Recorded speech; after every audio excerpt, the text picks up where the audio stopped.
My goal is to give some interesting examples drawn from the cases of Tunisia and Egypt and my own fieldwork, Tajikistan, Azerbaijan, and Tanzania, and tell what I think is a new storyline for understanding democratization, the process of political change, and then perhaps end with this question I often get, which countries might be next? If you buy the argument that digital media may have an impact on the process of democratization, which countries should we look at in the next few years as places where we might see unique opportunities for contention and perhaps instability?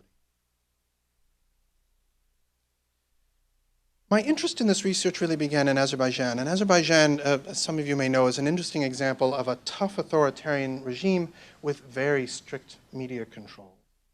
And while there I met a group of bloggers. One of the things the state government does on a regular basis is broadcast a story that the United States is about to bomb Tehran. And as far as we know, the United States is not about to bomb Tehran. But once a quarter, the national news media carries this as a major headline. Everybody knows it's a lie. The students at the local universities will go online first to check that it is in fact a lie. They go to CNN.com and the BBC. And then student activists will take the nightly newscast, right? There are two traditional talking heads for the regime that deliver the nightly message of news. They take excerpts of the nightly news and do their own voiceover for what they consider the news to be, and put this content on YouTube. It's for Azeris, but it's also for a larger Azeri diaspora. So this content goes online. The next day, whenever this particular story about the US bombing Iran goes live, the next day students will meet in the central square with their newspapers. They gather together in circles. They kick off their shoes. That's all. They stand in circles, the cops come, they crack a few heads, one or two people spend a night in jail, but there's no looting, there's no broken glass, and no broken windows. And they do it consistently. The security services don't really know how to react, how to process what's going on. And it's not particularly effective as a point of protest, right? I asked one of the organizers, why do this on a regular basis, given that there's no public policy outcomes and the regime's about as solid as it ever has been? And the woman I was meeting, one of the few female bloggers in the community, said that the events themselves are not political protest. They are very much about teaching the regime that the internet makes collective action possible. So this is a circumstance in which there's a cohort of young people who've never had particularly open opportunities for political conversation, using digital media in ways, very creative ways, to get around the control of the state. Create opportunities for political conversation that haven't had any successes yet. And as a researcher, it becomes a real challenge how to put together these cases where there's no clear outcome, no clear victory for democracy, but no particularly deepening authoritarianism, no radical transition to democracy. How to put those cases together with some of the instances that we might say Egypt and Tunisia represent, occasions where social media had a role, at least in the first few days, in bringing out massive numbers of people in unprecedented ways, in unusual forms of protest organization to topple a regime. So we have a case from Azerbaijan, right? A case of political protest that doesn't really have clear outcomes.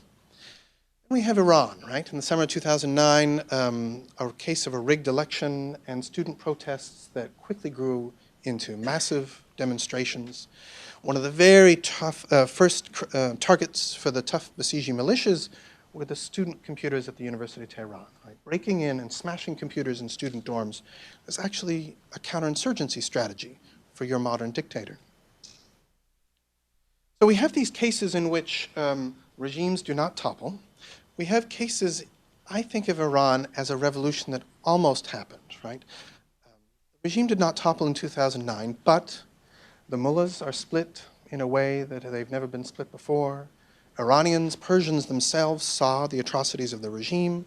The world saw what was going on. So in important ways, Iranian politics is very different. And as our political theorists will tell us, one of the really sensitive moments for a regime is an obviously rigged election. Towards the end of the talk, I'm going to offer a list of elections that are coming up in the next year or two. I'm not going to say this is a list of rigged elections. That would be impolitic. But Iran is having an election again in 2012, and Iran is one of the most tech-savvy countries in the region. Youth bulge, a significant young population that blogs and tweets and has access to international news. And I wonder if they can pull off another. But technology alone does not cause political change, and it did not in Iran's case. So I shy away from calling things Twitter revolutions or Facebook revolutions, because I think in a few years it will be some other technology. And if you go back into the late 90s, it was other technologies that seemed to have a role in catching dictators off guard. The internet does provide new capacities and imposes new constraints on political actors. New information technologies, such as Twitter, such as Facebook, don't topple dictators, but they do catch dictators off guard. This is a shot from Egypt. Egypt and Tunisia are probably the two of the most important cases in our mind when we're thinking of countries where the political territory has changed quite significantly in recent years. This is a group of bloggers who met regularly on Wednesday nights to talk about their campaign strategies, their mobilization strategies. In some ways, what happened in Egypt and Tunisia was not surprising, because the most successful mobilizations in these countries in the last 5 years came online.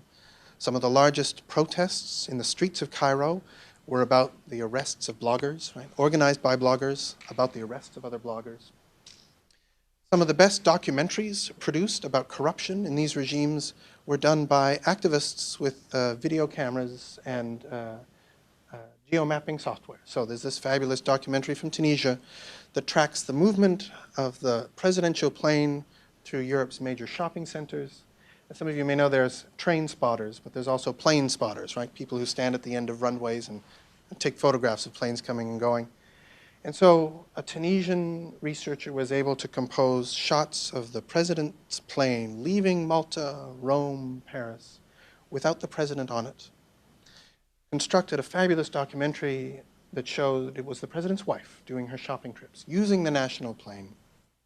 Now, the state media system in Tunisia, and certainly in Egypt, doesn't produce critical documentaries about corruption at the highest levels. And in fact, the inciting incident, right, Bouazizi's self-immolation, perhaps the murder of Khaled Said in Egypt, these incidents were not covered by the state media. Pictures of Bouazizi sitting in the hotel room, lying in the hotel room, burnt in his bandages, circulated over networks of family and friends. And these citizens created news where the National News Agency didn't find a story. Same thing happened with Khaled Said, right?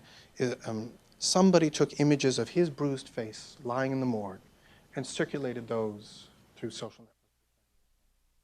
Those images, I'm going to talk in a very macro sense about political change over the last few years, but I don't want to undermine this notion that the personal decision to face rubber bullets or tear gas is a very intimate calculus that I still think has changed because of the power of this kind of content that comes now through social media, networks of family and friends.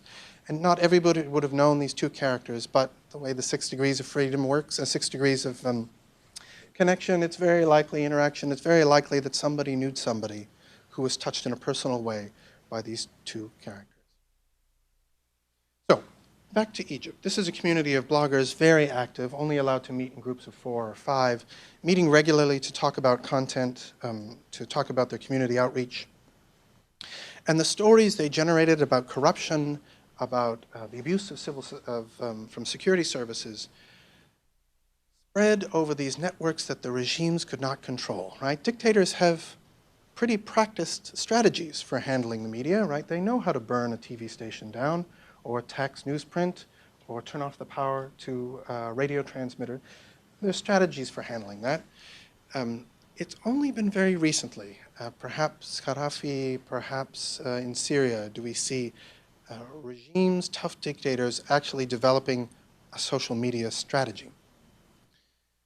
What is the countermeasure for the chilling effects of a plea from someone in your social network who has been the victim of police brutality. It's very difficult for states as hierarchical organizations to respond to these powerful messages that come over social networks. I want to tell a little bit of a story. This is where I'm going to get into my narrative arc. The traditional ways that political scientists, the traditional theory understanding of how revolution happens from political science, from comparative politics, goes something like this. Disaffected urban intellectuals from your major capital city leave and head to the countryside. They radicalize the peasants, they build an army, they arm the peasants. They return to the capital city, seize power, elites defect, and usually through the power of charisma or Marxism or religious fundamentalism, you get a popular movement that tosses out a government. And this, in a very general way, is supposed to be the recipe for democratization that covers, that works from the French Revolution, I would say, until the mid-90s. I would also say that we need new recipes. That in '95, the NSF effectively privatized the internet and created new media environments in many of the countries that have experienced transitions in the last 15 years. And this has changed the way people get political information, the way they experience politics. The set of countries I particularly study are countries with significant Muslim populations, and there the internet has had a particular impact on women's participation in political conversations. So the form of impact is different in different countries, but it's still identifiable. And I am going to argue that we need new recipes for understanding how democracy starts. To get there, to get to that recipe, let me go through what I think is a fairly traditional way of looking at how protest happens. There's a phase of preparation, there's an ignition, some kind of inciting incident. There's a moment where people hit the streets in a big way. There's a moment where the international community buys in or doesn't. There's a moment of climax, some critical moment where dictators decide whether to shoot or not. And then there's a post-conflict information war. And so I'm going to describe each of these stages, and I think I'm going to be able to demonstrate how digital media has come to play a role in how each of these stages unfolds in a contemporary political uprising. So we have our moment of preparation. And so my study, again, I'd be honored if you bought the book, but I'm happy to send you the chapters electronically. The study is a study of 75 countries that experienced political change over the last 15 years, since the internet was privatized. In almost every example, there is a community of activists who use digital media in very creative ways to do sort of an end run around their dictator. Sometimes this means raising money from a diaspora. Sometimes it means producing documentaries with a government in exile based in London, Toronto, or Los Angeles. Often it means equipping civil society leaders with mobile phones, satellite phones, landline internet connections to ISPs in neighboring countries. And so the preparation for civic action today often involves a digital media strategy, and I can go even further and say it often involves consulting with other activists who've led successful mobilizations in other countries. And so we actually see the same people showing up and doing basically training, democracy training around the world. Then we get a moment of ignition, and this may be not something that has anything to do with digital media, right? It's a particular act of brutality. Some incident that security services do that provokes popular disgust. Sometimes it involves corruption, but often it's a physical abuse. And that moment of ignition spreads stories of corruption and abuse well beyond what the state can manage. Tunisia and Egypt each had their own domestic moment of ignition, but I'd also argue that there was a cascading effect that involved other countries in the regions, whereby stories of inspiration, yeah, we can throw out our dictator, spread throughout the region. Those stories also spread digitally. Then we get our moment of street protest. Now here I would make the argument that the logistics of protest have changed.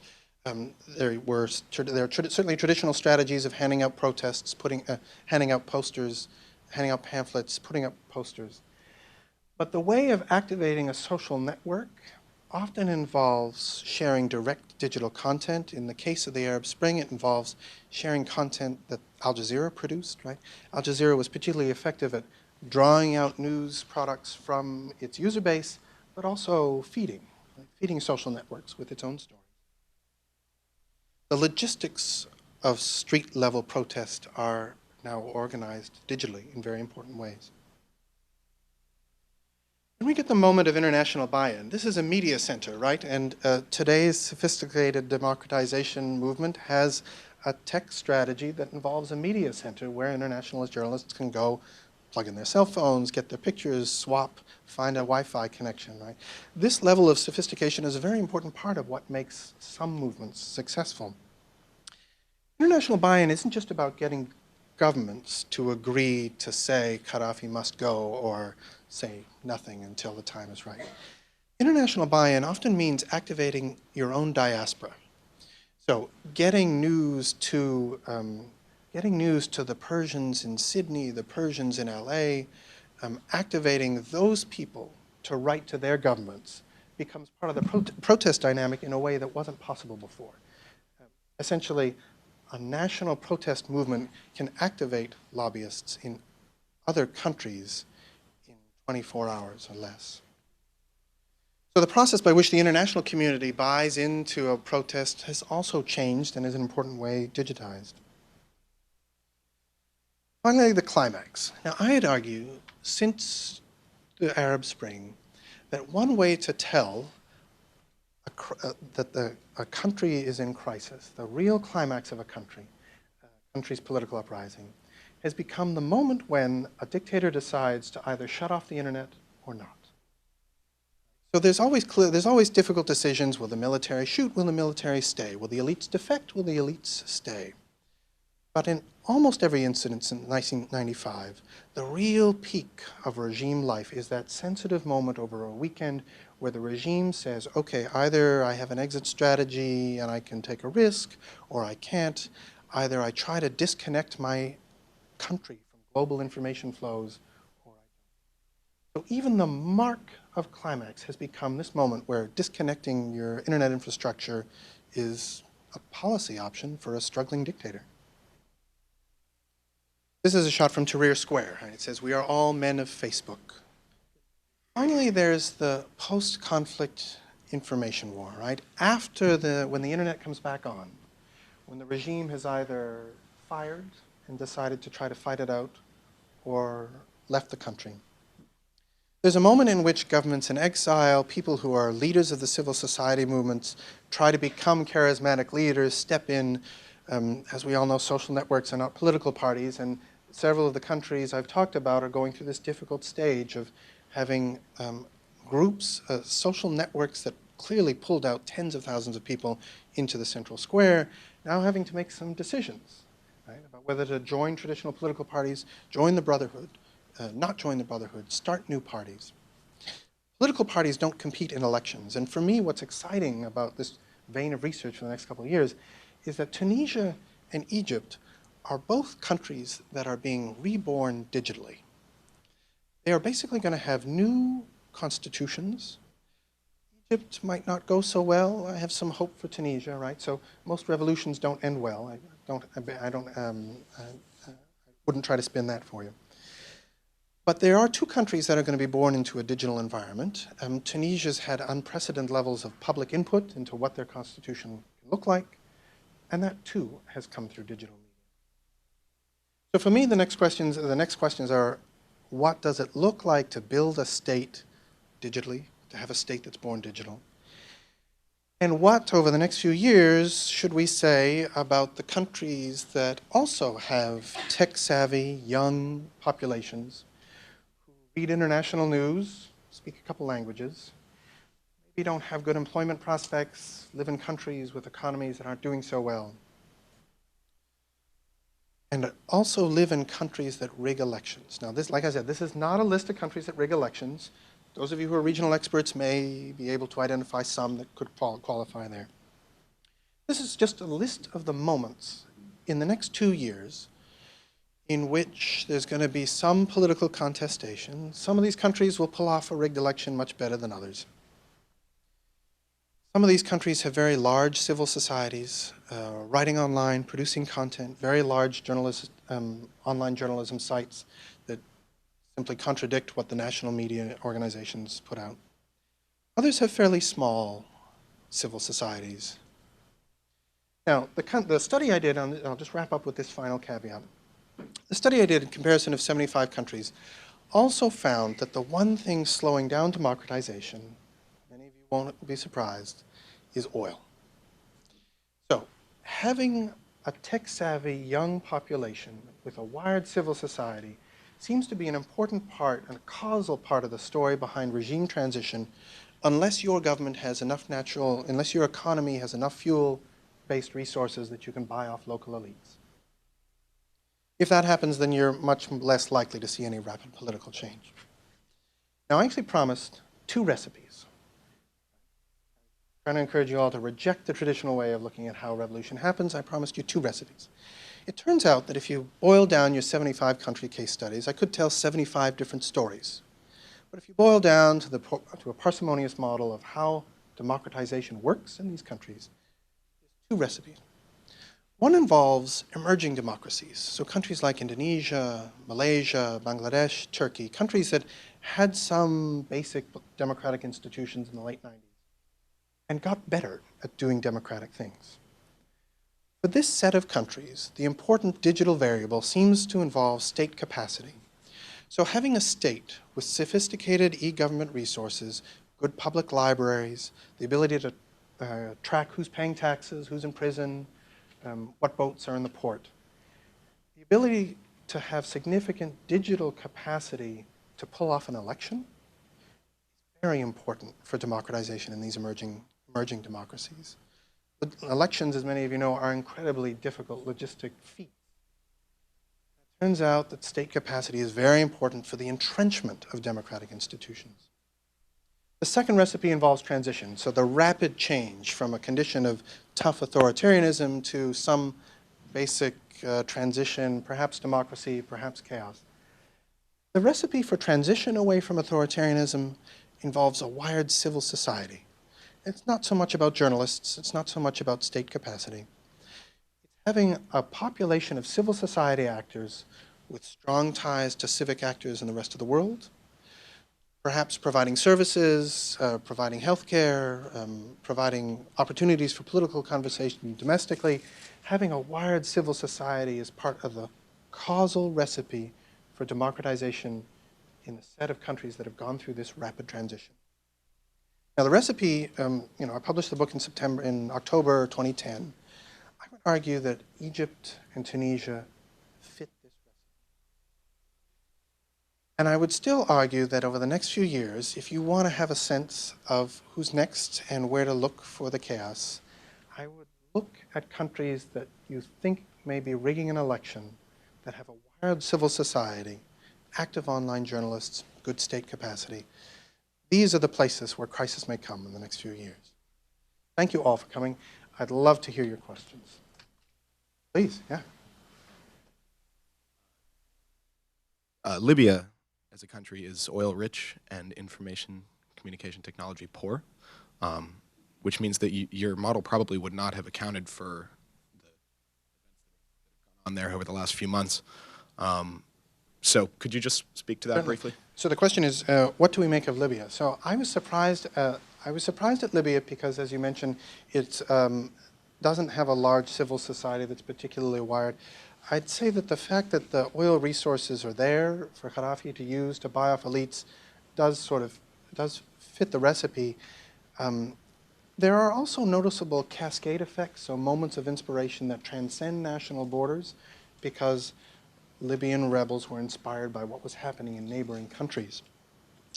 So some of what I've said, I would not argue that the Libyan rebel movement was organized in particularly digital ways. But the stories of inspiration did come over new media, did bypass Gaddafi's propaganda machine.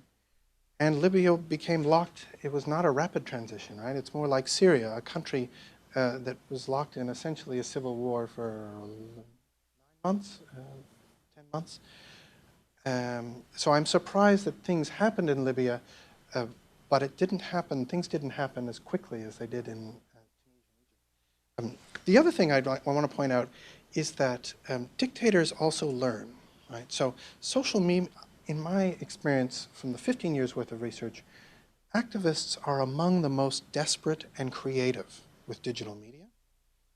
States are responsive, reactionary, and they will learn to manipulate, they'll learn to use Facebook to check who's showing up at which protests and pick those people up. They'll learn. But in the next year or two, it won't be Facebook or it won't be Twitter. It'll be some other tool. It'll probably be a digital tool.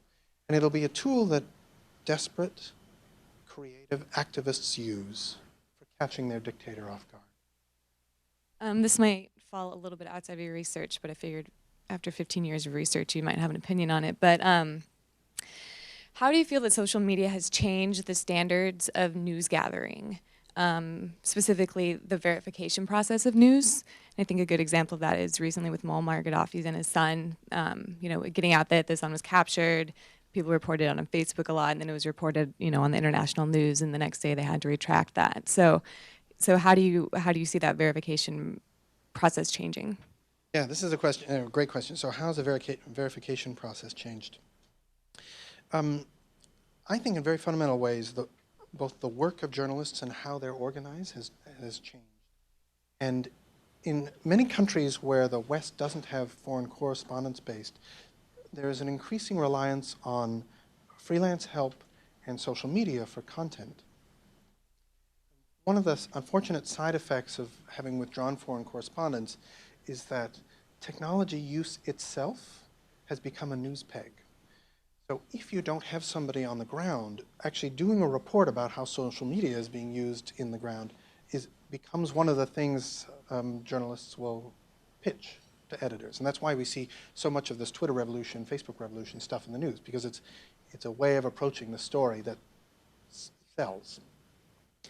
The verification stuff, the verification question is tough to answer because there's some research that suggests journalists are becoming more professionalized in these countries. They're learning more about what professional journalism standards are in the West. They're mostly good, so being professionalized as a cohort of writers and editors and news managers is an important part of this. There's also growing evidence of plagiarism, so significant chunks of content simply being lifted, translated, and put in the Dar es Salaam Daily News, right? That happens. And I would worry more about the verification process in the West.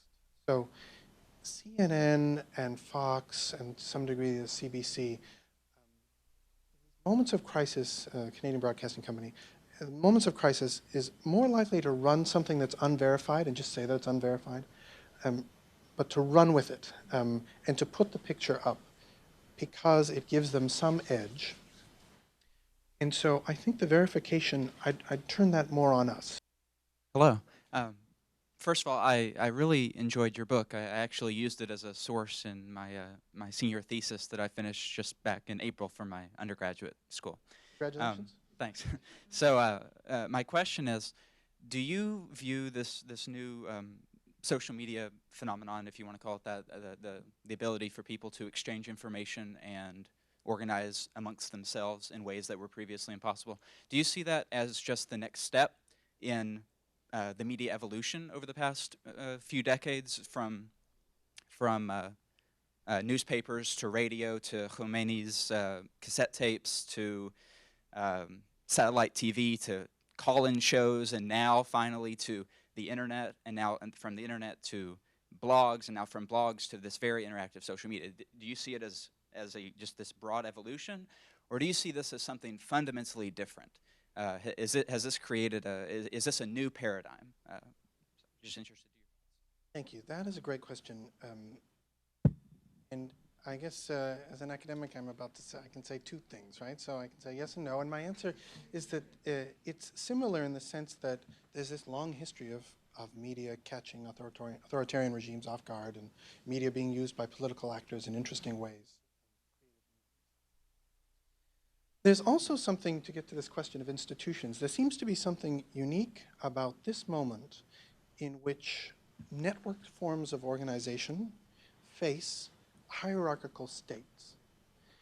So what I would argue is that there is something new in the ways in which states can't anticipate or respond well to the kinds of mobilization that are possible that we've seen over social networks. The content is produced in creative new ways.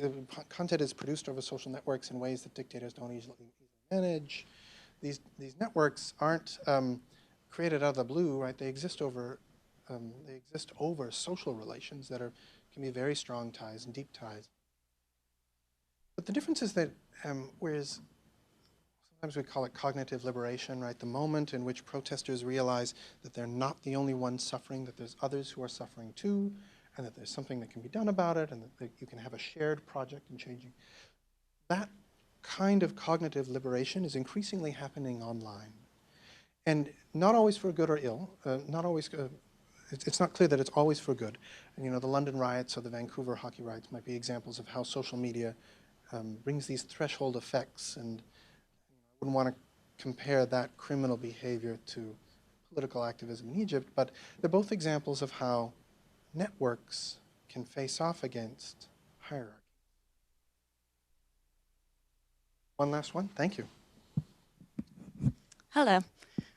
In your book and also today in your presentation, you touched upon the role of the international community, whether it be through aid money that's tied to reform or diaspora communities or internet hosting outside of the country. So I was wondering if you could speak to the role of the international community at different phases of democratization and which perhaps you think is most critical. Right, so that sounds like a policy outcomes kind of question. I would say that one of the key things, I guess, if we want our advanced democracies to try to promote democracy in other parts of the world, one of the key things to do for the next few years is to promote open internet architecture. So these technical standards that very few of us ever really understand or engaged with in writing become important moments where engineers and telecom policymakers do very political work, right? The physical location of servers, the standards under which IP packets move across the globe are things we don't normally think of as having political implications. But trying to encourage net neutrality, trying to involve international actors in standard setting, sort of the engineering side of the internet, I think is very important, because the best examples of countries that don't fit this recipe are the countries that have been able to create their own internet. And speaking of China and just North Korea, you could argue it just doesn't have an internet.